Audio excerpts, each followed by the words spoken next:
You know that feeling when you get a bonus and you immediately start thinking about all the fun ways you could spend it? Ways you'd probably never dream of spending your regular paycheck?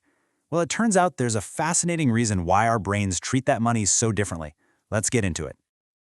So let's start with a real-life story. It's about a chef who moved for a new job and after a little while realized the numbers just weren't adding up. They went to their boss and had that really tough conversation explaining that their base salary, it just wasn't enough to live on. And boom, there it is, the classic disconnect. You see, the chef was looking at their salary as the guaranteed money, the money they could actually build a budget around. But the boss, they were already counting the potential for a bonus as part of the whole package. And trust me, this kind of misunderstanding happens all the time. It seems like such a simple question, right? What's the real difference between salary and a bonus? But the answer has huge, and I mean huge implications for how you manage your money and honestly, for your peace of mind. Okay, so on paper, the difference is crystal clear. Your salary is that fixed, regular payment your employer has to give you. It's the deal. A bonus, though, that's something extra. It's not guaranteed, and it's pretty much always up to the company's discretion. It's a reward, not a right. But that's just the technical stuff. The real story, the interesting part, happens inside our heads. To really get why a bonus feels so different from a paycheck, we have to talk about this powerful little quirk in our brains, a cognitive bias called mental accounting. The best way to think about it is like a secret filing cabinet that your mind uses to sort your money. And yes, this has a fancy official name. An economist named Richard Thaler came up with the term mental accounting way back in 1985. It describes this totally subconscious process we all use to code, categorize, and basically make sense of our financial lives, whether we know we're doing it or not. But let's ditch the textbook definition for a second. The easiest way to picture it is mental buckets. We don't just see all our money as one big pile. Nope, we create these invisible categories for it, usually based on where it came from and what we think we're going to do with it. And here's exactly how that works. The money from our paycheck, that gets mentally filed under serious money. You know, for rent, for bills, for groceries, the necessities. But a bonus? Oh, that goes straight into the fun money bucket. It's already earmarked for a vacation, a splurge, or that new gadget you've been wanting.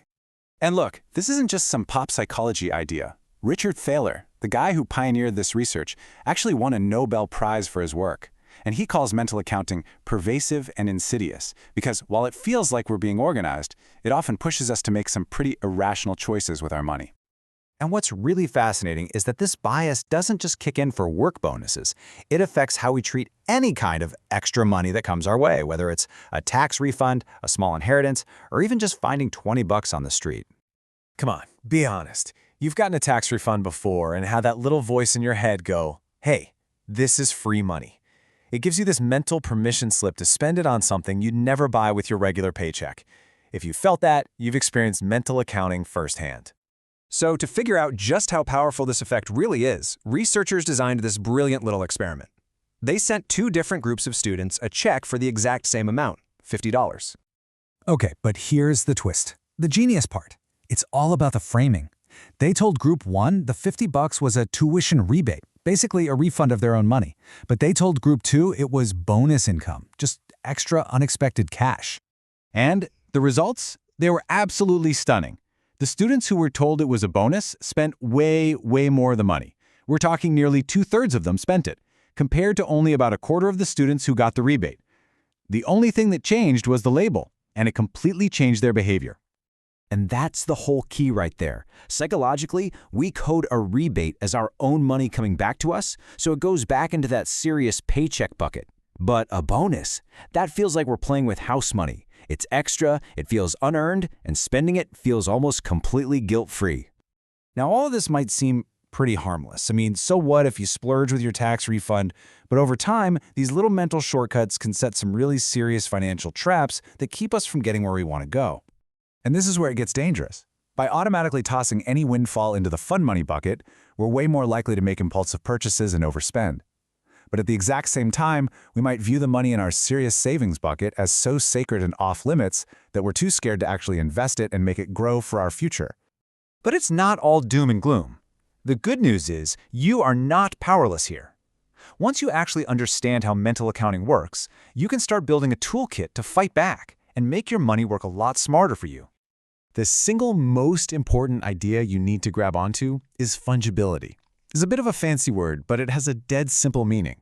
A dollar is a dollar is a dollar. It does not matter if you earned it, found it, or got it as a gift. It all has the exact same value. Okay, so here's your 4-step plan. Step 1, just start noticing your buckets. Seriously, awareness is half the battle. Step 2, create a unified plan. A real actual budget forces you to see all your income as just one big pool of money. 3, use the pain of paying.